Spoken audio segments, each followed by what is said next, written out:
সরস্বতী পুজো এমন একটা পুজো যেই পুজোতে আমরা সবাই এক জায়গায় হই আর একসাথে হই হই করে এই পুজোটাকে উদযাপন করি। এবারও তার ব্যতিক্রম নয়, সবাই মিলে চলে গেলাম সরস্বতী পুজো উদযাপন করতে। সরস্বতী পুজোর আগের দিনই আমরা সবাই এক জায়গায় জড়ো হলাম আর তারপর সন্ধে হতে না হতেই বেরিয়ে পড়লাম সরস্বতী পুজোর কেনাকাটা করতে। বাজারে পৌঁছতেই দেখি উরি বাবা, সে কি ভিড়! চারিদিকে মা সরস্বতীতে ছড়াছড়ি।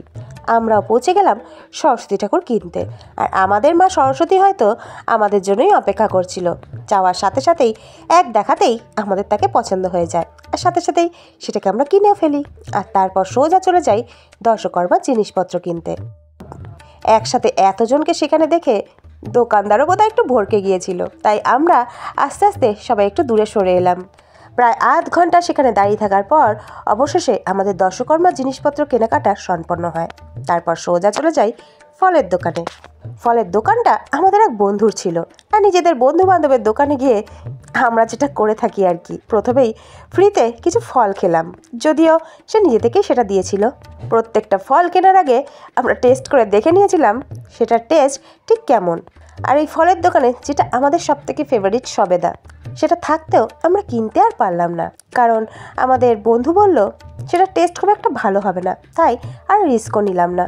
ফলের মধ্যে এই সবেদাটাই আমাদের সবথেকে ফেভারিট, তাই সবেদা না কিনতে পারার দুঃখ ত্যাগ করে ফলের টাকা মিটিয়ে আমরা চলে গেলাম খই, গুড় এসব কিনতে।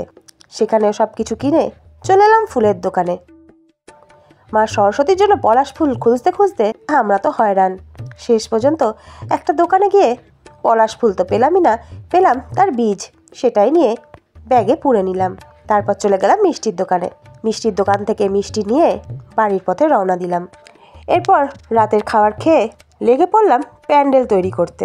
মা বলেছিল ডেকোরেটার্স দিয়ে করিয়ে নেবে, বাট আমরা আলাদা লেভেলের, তাই নিজেরাই লেগে পড়লাম প্যান্ডেল তৈরি করার জন্য। উফ, সে কি প্যান্ডেল তৈরি করার জন্য মায়ের প্রায় ডজনখানেক নতুন নতুন শাড়ি আলমারি থেকে বের করে এনে সেগুলোর খিচুড়ি তৈরি করলাম। সেগুলোকে কোনো কাজে লাগাতে না পেরে আবার সেই খিচুড়িগুলো নিয়ে মায়ের হাতে তুলে দিলাম। যাই হোক, অবশেষে রাত 2:30 অবধি খাটাখাটনি করে সবাই মিলে কিছু একটা জগা খিচুড়ি প্যান্ডেল তৈরি তো করেছিলাম।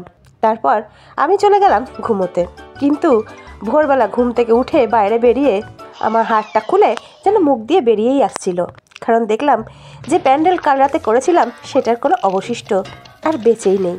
মাকে জিজ্ঞেস করতে জানতে পারলাম সেটা নাকি দেখতে এতটাই খারাপ হয়েছিল যে মাঝরাতে উঠেই সবাই মিলে সেটাকে আবার খুলেও ফেলা হয়েছে, যার কিছুই আমি টের পাইনি।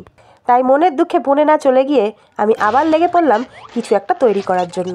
আর শেষ পর্যন্ত 1 ঘন্টা খাটাখাটনি করার পর আমি প্যান্ডেলটাকে কিছুটা এইরকম বানিয়েছিলাম, যেটা দেখে সবাই বলল কাল রাতে তৈরি প্যান্ডেলটার থেকে এটা নাকি 10 গুণ বেশি ভালো হয়েছে।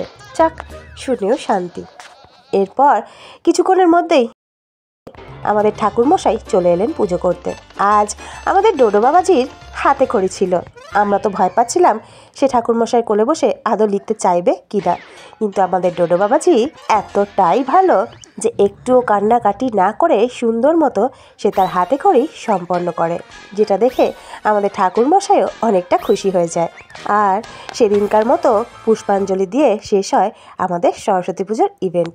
যদিও দুপুরবেলা খিচুড়ি আর আলুর দমও তৈরি হয়েছিল, কিন্তু সেটার ভিডিও তৈরি করার মতো অবস্থায় আমি ছিলামই না, আর তার কারণটা নাই বললাম। তো আমাদের সরস্বতী পুজোর ভিডিও তোমাদের কেমন লাগলো কমেন্ট সেকশনে জানিও, আর যদি ভালো লেগে থাকে তাহলে লাইক করো, কমেন্ট করো, শেয়ার করো, আর আমাদের চ্যানেলটাকে সাবস্ক্রাইব করো। ওকে, বাই বাই।